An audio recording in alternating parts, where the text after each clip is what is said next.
साथियों, नमस्कार। आज हम बात करेंगे आदिकालीन जैन काव्य पर, आदिकालीन जैन साहित्य पर। मैं यहाँ प्रकरण लिखता हूँ, आदिकालीन जैन साहित्य।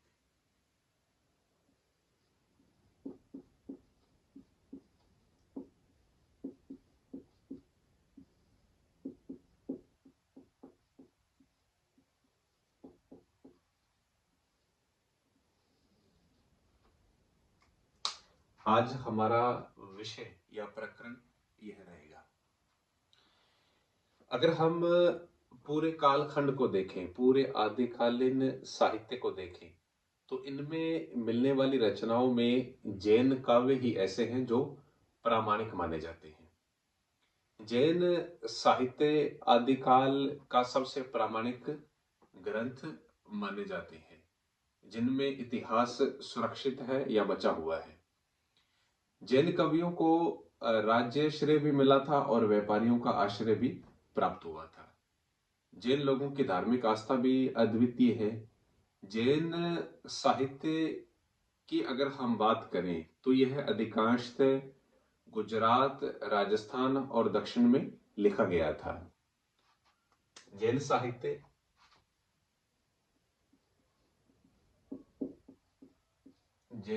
अधिकांशतः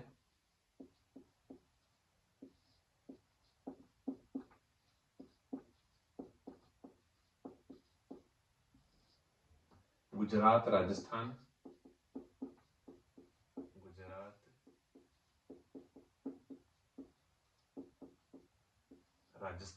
और दक्षिण में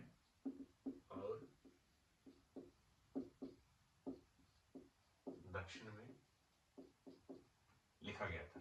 दक्षिण में क्या है, लिखा गया था। जैन काव्य मध्य देश के पश्चिमोत्तर में ही मिलते हैं। ये इलाका जैन धर्मावलंबियों का गढ़ समझा गया है। समुद्री व्यापार भी उन्हीं के हाथ में था।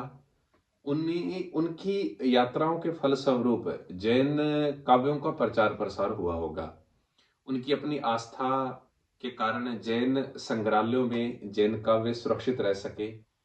आचार्य रामचंद्र शुक्ल के समय या उनके इतिहास के समय तक जैन अपभ्रंश काव्य बहुत कम प्रकाश में आए थे।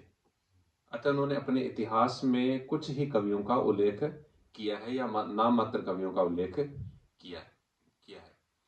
पर आश्चर्य इस बात का होता है कि उन्होंने न तो उनकी साहित्यिकता के संबंध में कुछ कहा और न ही उनकी भाषा पर क्या है टिप्पणी की है। वे इस संबंध में पूरी तरह से मौन हो गए।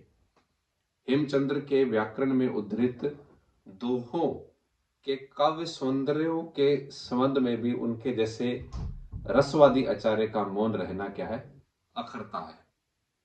ये संभव है कि जैन काव्य जैन काव्य होने के कारण उन्होंने बौद्ध सिद्धों की रचनाओं की तरह इन्हें ही भी क्या है कोरा सांप्रदायिक ग्रंथ मान लिया हो। डॉक्टर मोतीलाल मेनारिया ने अपनी पुस्तक राजस्थानी भाषा और साहित्य, डॉक्टर मोतीलाल मेनारिया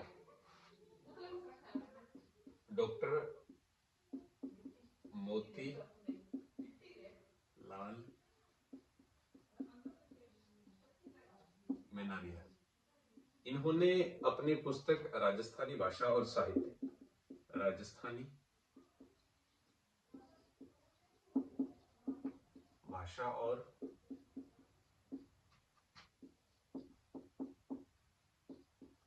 साहित्य, राजस्थानी भाषा और साहित्य में विभिन्न जैन लेखक हैं जो विभिन्न जैन लेखकों का क्या है उल्लेख किया है।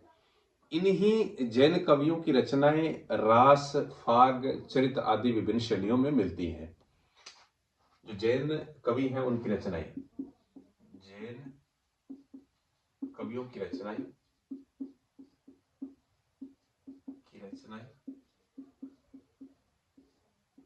विभिन्न शैलियों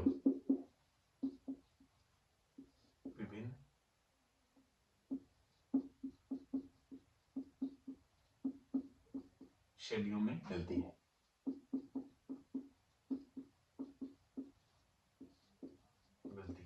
मसलन आचार, रास, फाग, आचार, रास, फाग, चरित्र इत्यादि इत्यादि। ये क्या है? जैन कवियों की विभिन्न शैलियां थी जो आचार में मिलती हैं, रास में मिलती है, फाग और चरित्र इत्यादि में क्या है देखने को मिलती है।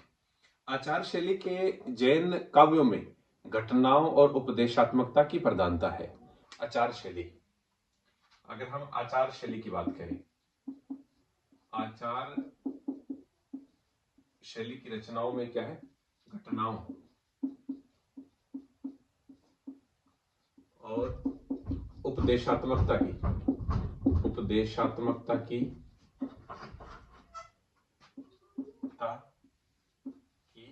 प्रधानता मिलती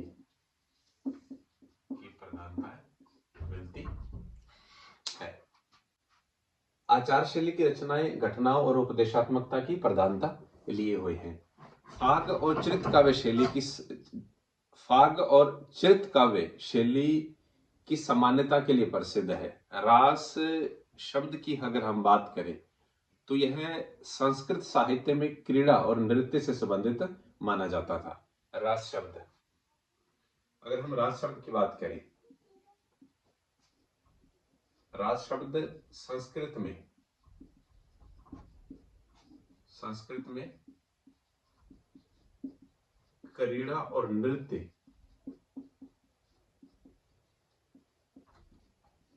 से क्या है? संबंधित माना जाता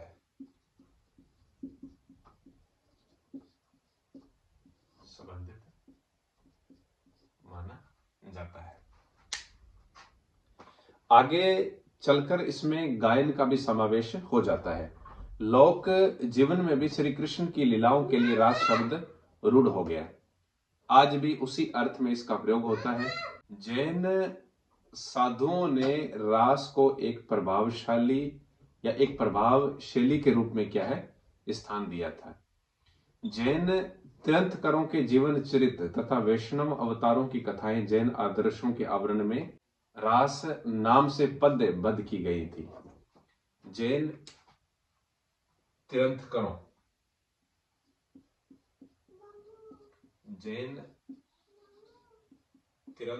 की जैन जो तीर्थंकर थे उनकी जैन तीर्थंकरों की जीवन चरित्र तथा वैष्णव अवतारों की कथाएं वैष्णव अवतारों की कथाएं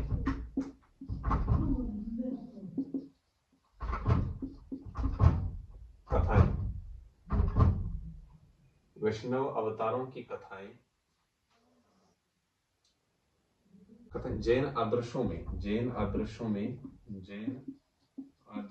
पद्यबद्ध की गई।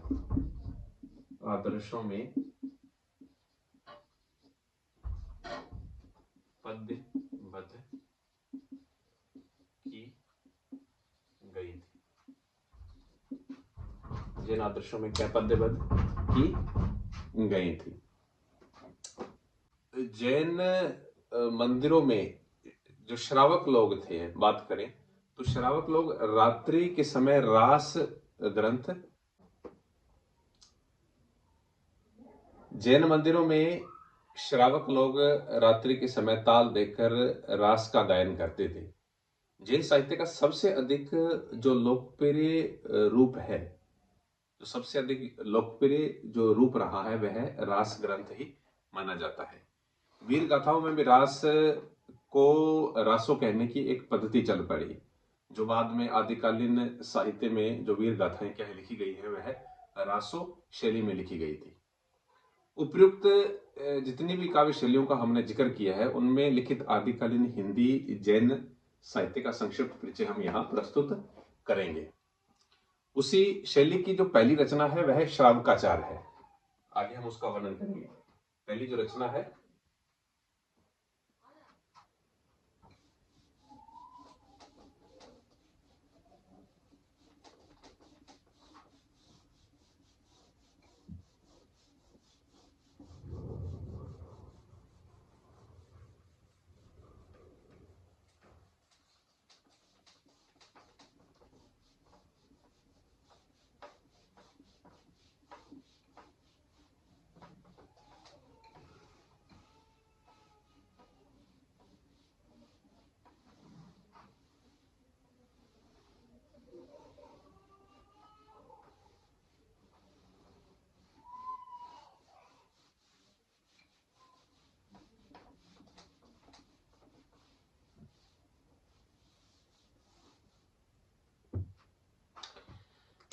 पहली रचना है वह श्रावकाचार है।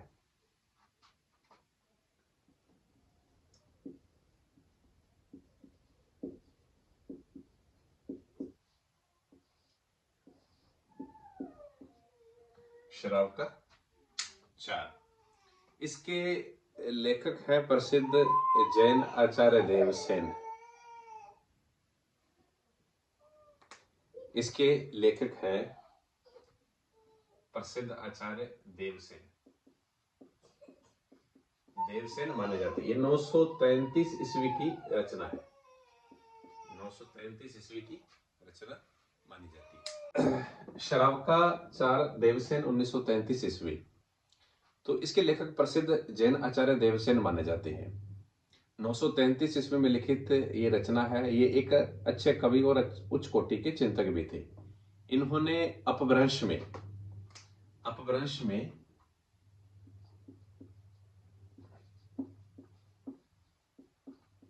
इनकी एक और रचना है दब साहब प्यास के नाम से मिलती है। हिंदी में इनकी दो रचनाएं हैं। हिंदी में इनकी दो अन्य रचनाएं हैं। हिंदी में इनकी क्या है, एक तो लघुनय चक्र के नाम से, लघुनय चक्र के नाम से मिलती है, और दूसरी रचना है दर्शन सार के नाम से, दर्शन सार के नाम से। इसका हिंदी में इतना महत्व नहीं है, नय मात्र का महत्व इसका क्या है, इन दो रचनाओं का मिलता है। श्रावकाचार में 250 दोहों में श्रावक धर्म का वर्णन किया गया है। इस ग्रंथ में कुल 250 दोहे मिलते हैं। 50 दोहों में श्रावक धर्म का वर्णन मिलता है। 250 दोहों में श्रावक धर्म का क्या है, वर्णन मिलता है। इस ग्रंथ की रचना दोहा छंद में की गई है। दूसरी रचना है भरतेश्वर बाहुबली रास। भरतेश्वर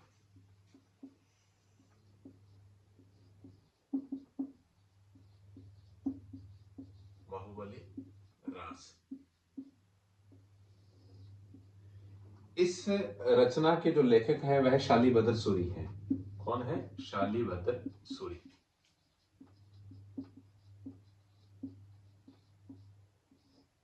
शालीभद्र सूरी माने जाते हैं। मुनि जिन विजय ने इस ग्रंथ को जैन साहित्य की रास परंपरा का प्रथम ग्रंथ घोषित किया था। इस ग्रंथ की रचना 1184 ईस्वी में हुई थी।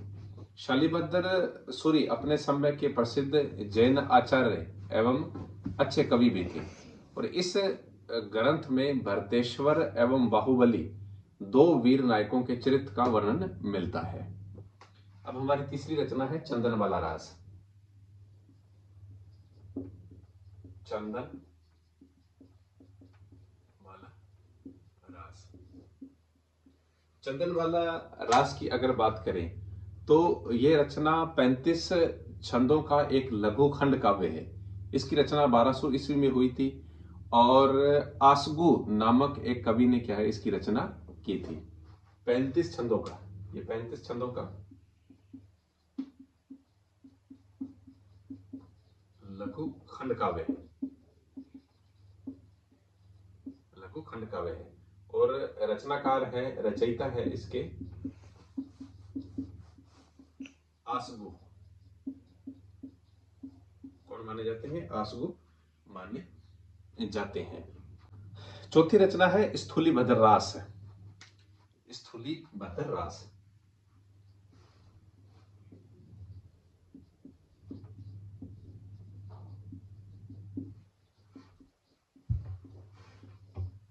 स्थूलीभद्र रास 1209 ईस्वी में रचित इस काव्य के रचयिता जिन धर्म सूरी माने जाते हैं। कौन माने जाते हैं? जिन धर्म सूरी।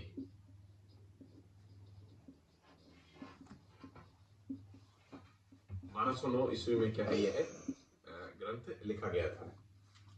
और अगर हम पांचवी रचना की बात करें, पांचवी जो रचना है उसकी बात करें तो वह है रेवंत गिरिरास। रेवंत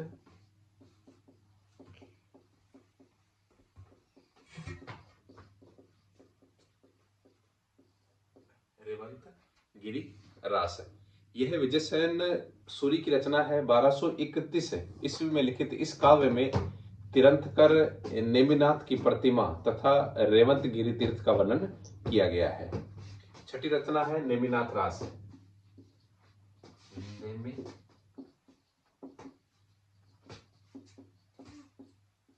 नेमिनाथ रास। नेमिनाथ रास की अगर बात करें तो यह काव्य सुमति गणी ने लिखा था। किसने लिखा था? सुमति गणी ने।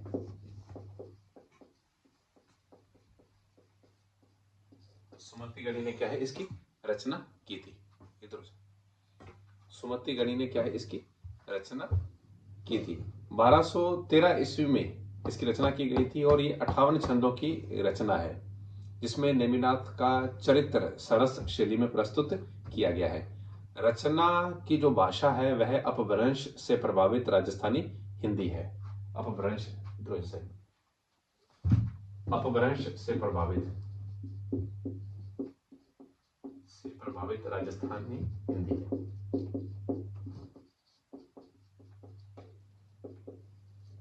राजस्थानी नीचे बैठ जाने राजस्थानी हिंदी है।